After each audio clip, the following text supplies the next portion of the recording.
Tyler, you mentioned that you believe that you paid too much into FICA taxes for the year. So, total FICA taxes are 15.3%, and Social Security is only taxed up until you hit $127,200 for 2017. So, since you are W 2, your employer pays half of these, which means that amounted to $7,453. So you paid $7,200 this year. So you actually underpaid by about $253, which is good. So another concern that you voiced was that you wanted kind of an estimated Missouri state tax amount based on your federal AGI. Your federal AGI was $123,487, and you subtract out of your $1,000 state deduction and two $900 state deductions. That's how you got to $120,687. So based on this and kind of based on the written assumptions, that's how we arrived at the $7,016. After all your itemized deductions, it appears that you'll actually be receiving a refund of $7,418. I'm sure you're excited about that, so congratulations. And we would typically like that to be added to, your investments. You're free to add that to your savings as well. It's more about your peace of mind, but the more you can kind of plug away into your overall portfolio, the more likely you are to meet your goals.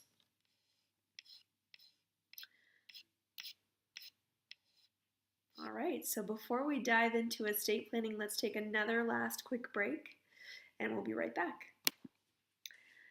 All right, we've made it to our last and final section of your financial plan, the estate planning section. So both of you shared that one of the big motivators and the driving force of why you kind of seeked our guidance was triggered by the loss of Mia's friend, her high school friend, Brenda. So we first want to extend our most heartfelt condolences for your loss. Losing a loved one can not only be devastating, but can really put things into perspective and, kind of force us to realize just how fragile life truly is. Unfortunately, in our line of work, we see, how such a loss can really shake up a family, not just financially, but emotionally. So we really strive to educate our clients and to discuss estate planning, at the first opportunity we have to sit down with them.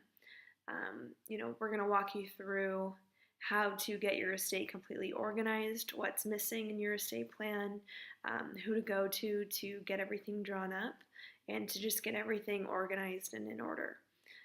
We provide you with a list of estate attorneys that we've worked with before that we feel do, a really nice job for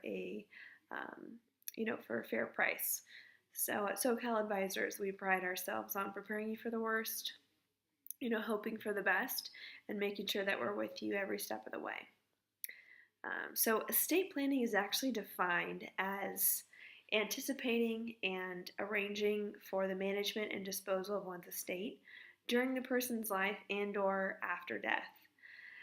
So it's our goal to really put this plan in place. We kind of listen to your voiced concerns, the things that you're worried about, things that you're nervous about in the event that you were to pass away, and kind of what you want for Becky, in the long term and as a legacy. So one of the first things that we recommend is to put together certain legal documents, and we'll go through, which types of estate planning documents we recommend. But overall, to work with a professional estate attorney to get all these drawn up, it'll cost you $2,000 flat. And that's just assuming that you go with one of the referrals that we provide you with. We're very confident that by acting on our recommendations, the emotional and monetary savings, not just in avoiding probate and kind of the emotional, tax on losing someone, we greatly feel that this will surpass, the one-time cost of getting the legal documents drawn up. So just because you both stated that you don't want to pay unnecessary estate taxes, and unnecessary costs associated with probate, we recommend that you have a revocable living trust. And this is a written legal document that is an agreement designating someone to be responsible for managing property within the trust. So you'll probably want to name each other as co-trustees so that both of you will have full control over the property while you're alive. It's called a living trust because it's established while you're alive, and it's revocable because as long as you're mentally competent, you can change or dissolve the trust at any time for any reason. Typically, once you pass away, that living trust becomes irrevocable and cannot be changed. So the trust manages, controls the assets. Who takes over upon your death is the successor trustee. So you'll need to name that person as well. They're the ones who are going to be responsible for passing on your assets to the beneficiaries at your death. So we'll definitely want to make sure that you establish a revocable living trust. Additionally, we'll want to make sure that, because Mia, you mentioned that you're particularly concerned about maintaining Becky's privacy.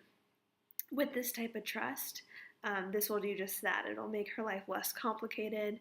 It'll make sure that everything is governed under one document, because a living trust is actually not public, it's private. So as such, upon your death, your estate will be distributed in private, whereas a will is public record. So all of the transactions and details of your beneficiaries will be exposed on a public level.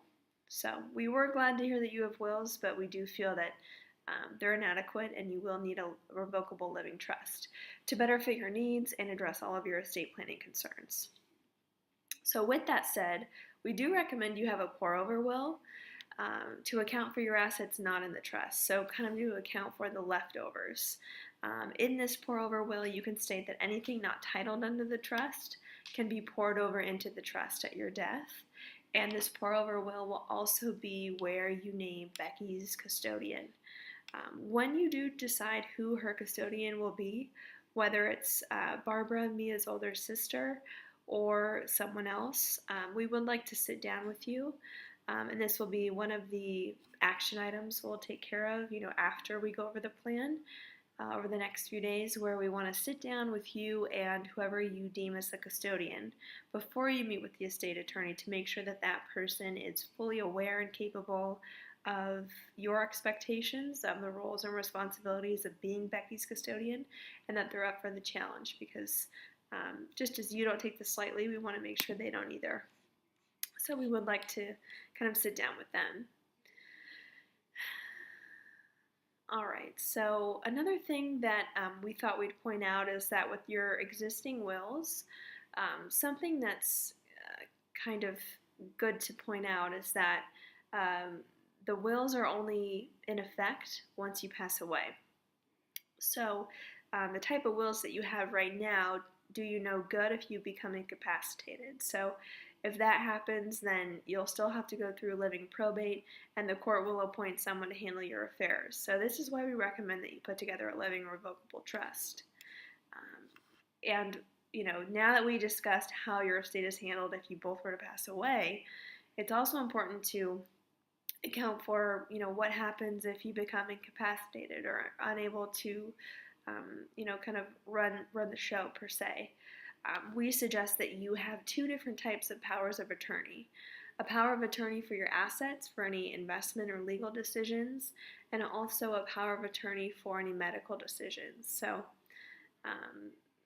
a durable power of attorney is essential because if either of you get into an incapacitated state, you currently have no designated agent to make important financial decisions. So no one could call us and tell us you need to pay a certain bill.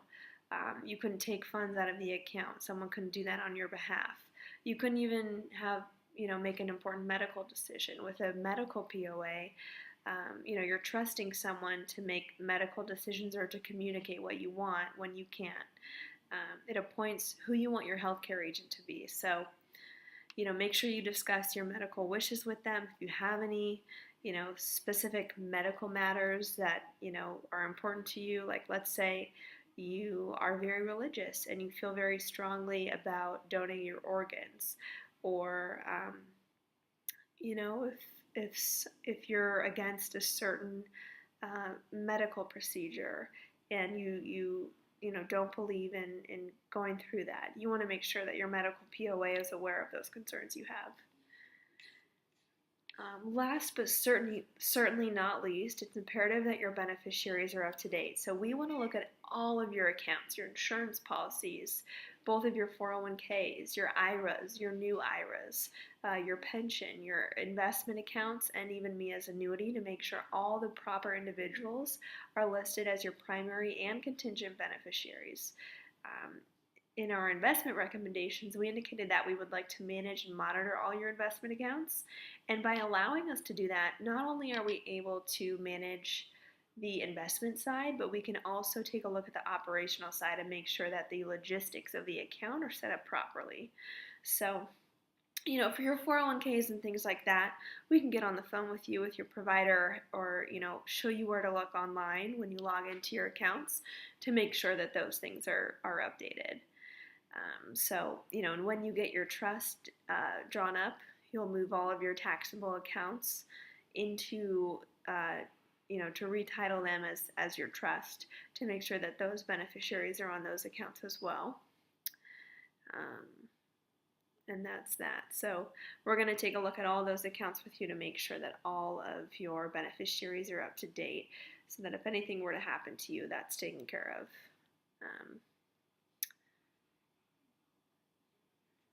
So that concludes your financial plan. Before we wrap this up, we're going to take a look at your action list. This is on page 40 of your plan. We'll send this home with you, along with a binded copy of the full plan. But you'll notice that from left to right, there's a little box for you to check off once things are completed. You'll see the due date, when everything's due by, who's responsible to get that action done, and what the action item is. So you'll notice certain things are for just Tyler, just Mia, both Tyler and Mia, as well as for the SoCal advisors. So you'll notice some things are due in a few days, so we look forward to getting some of these things checked off on the list. And then on page 41 of the plan, this is our invoice for SoCal advisors. You'll see that we have an RIA financial planning fee.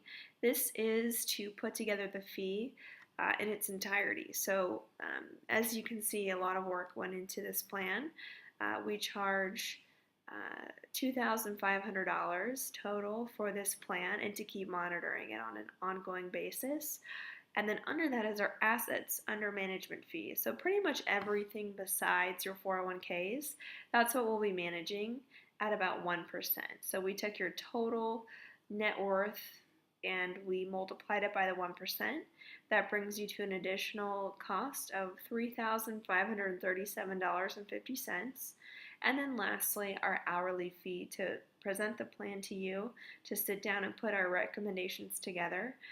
We just charge $150 times 6 hours.